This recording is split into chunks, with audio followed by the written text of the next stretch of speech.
I've been able to twist it around on myself with some success as well, but it takes practice.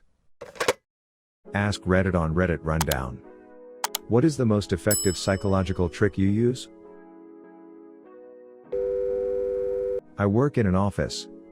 When people stop by my desk and refuse to leave me alone, I will get up and refill my water bottle while they are talking to me. Instead of walking back to my desk, I walk them to theirs. They instinctively will sit down. Then I just sever the convo and get back to work. My youngest, 4, got into the why phase a little while back. Read an article that said the best way to get them to stop was to ask them, "I'm not sure, what do you think?" It is a godsend. They answer their own question, you provide some feedback, sounds good to me. And they immediately move on. So damn awesome. I currently manage around 240 people between 6 restaurants. It is often hard to get them to do what is needed. I have found saying "I need your help" is sufficient to get them on board. People want to feel needed and like they are making a difference. Expressing to them as much makes all the difference in the world. If you need to de-escalate someone and get them to communicate, ask them questions about numbers/personal information. I work in emergency services. If someone is totally distraught and shut down, asking their phone number/address/SSN/birthdate can pull them out of the emotional place and bring them back to a headspace where they can talk about what happened more easily. I often ask these questions even after I have the information, just to de-escalate. My wife calls this the simplest, most manipulative thing I do. Whenever I bump into an acquaintance, meaning not friend, just a person I know, I of course say hi and the conversation goes like this. Me, "Hey. How are you name? You look good." Them, laugh, "Thank you, I'm good, how are you?" Me, "I'm great, I'm on the way to wherever I am going to at the time," and I tell them why too. "So, what are you doing here?" Them, go into same detail to tell me where they're going and why. Me, "Alright, well I won't keep you up any longer than I have a good day name."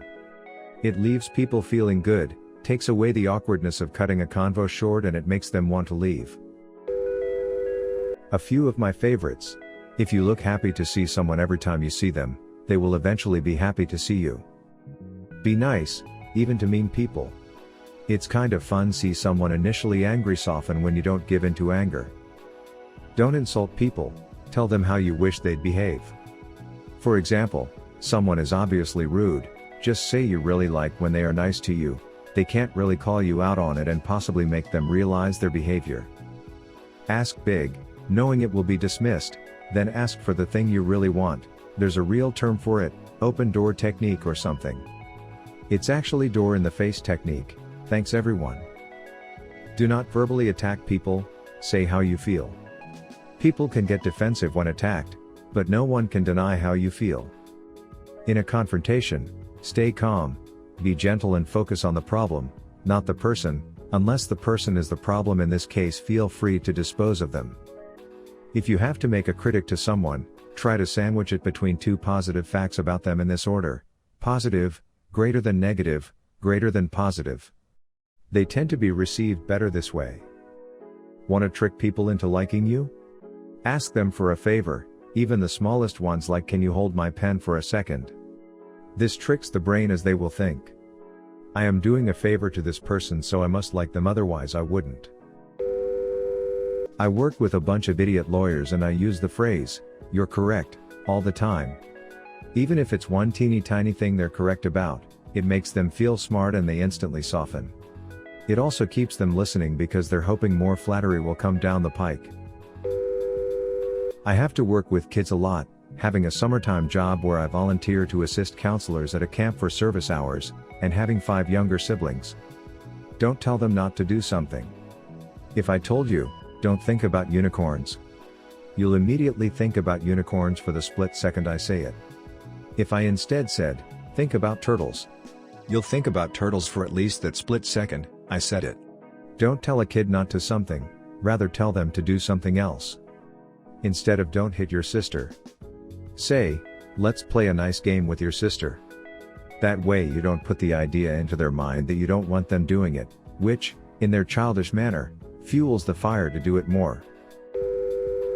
Instead of arguing, I start off by agreeing and then state my point of view after addressing the other person's point. Always ends in a positive interaction. Edit. The idea is to show respect for what the other person thinks. Assuming that the person isn't a complete moron, they more than likely have a valid point. Rather than shutting the person down and telling them they're wrong, you listen to them. Then after hearing them out, you can bring up your own point of view. The goal is to have a respectful exchange of opinions rather than a flat-out argument where two people flat out don't agree with each other and leave each other without learning anything from one another. Don't say, "It's okay," when someone apologizes. Say something like, "Thank you for apologizing." If someone needs to apologize to you, then it was something that isn't okay. My mom teaches this to her kindergartners and it really does make a difference. Opens doors for growth and conversation too. "Thank you for apologizing, I don't like it when you hit me." Or whatever. When I ask someone a question and their first response is "What?" I just stare at them for a few seconds, and 99% of the time they answer my question without me having to repeat myself. I think it's just a subconscious reflex. People have to ask "What?"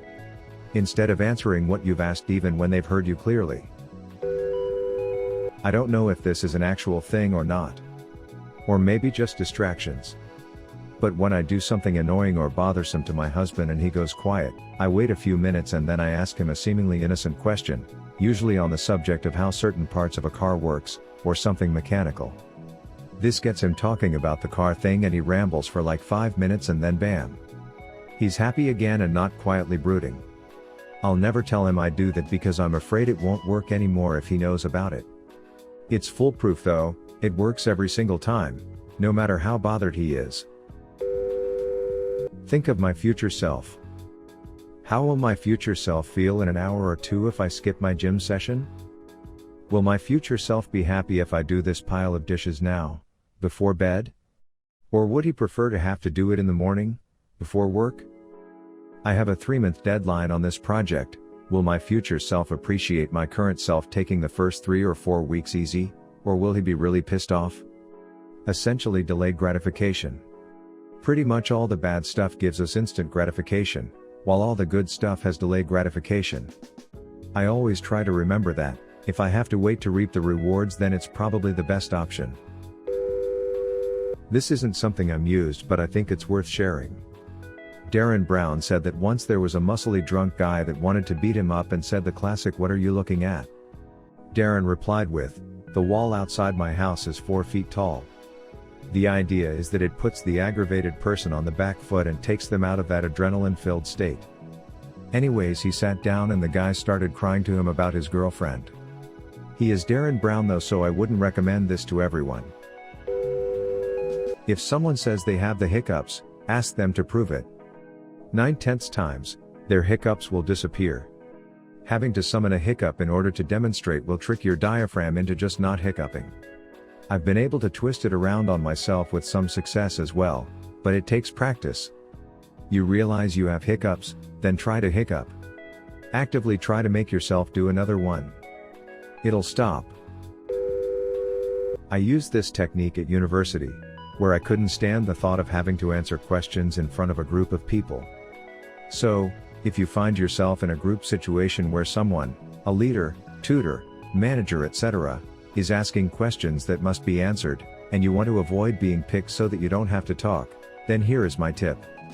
If the person locks eyes on you as they ask the question, then just as they are about to get to the end of their question you break eye contact and look towards another person in the room and hold it. Their attention is diverted to that other person just as the question ends and the person they are now looking at feels compelled to answer. If, however, the person starts asking the question while looking at someone else, then look at that other person and hold it so you can't get suckered. Use it sparingly because if you do it enough on the same person, they will be on to you. Smiling. Smile at the bartender, they'll be more likely to come to you quicker. Smile at your colleague in the morning and they'll be more open to the request that you've got for them later. Smile at your kids and they'll feel loved. Smile at your partner and they'll wonder what they've done that's made you so happy. Smile at me and I'll smile back and we'll both feel great for a few minutes. Smile at everyone when you meet them, Smile in a job interview.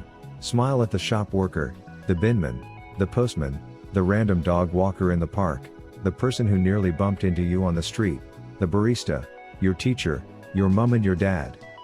Smile at yourself in the mirror and give yourself a cheeky wink. Writing smile is making me smile. And I feel great now, so I'm going to go and get a sandwich. Thanks for reading.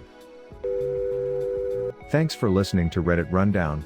Give a thumbs up and subscribe, and help me get to 1,000 subs. Leave a comment below on what kind of topics or stories you would like to hear. You can also check out other videos on my channel. Thanks and have an awesome day.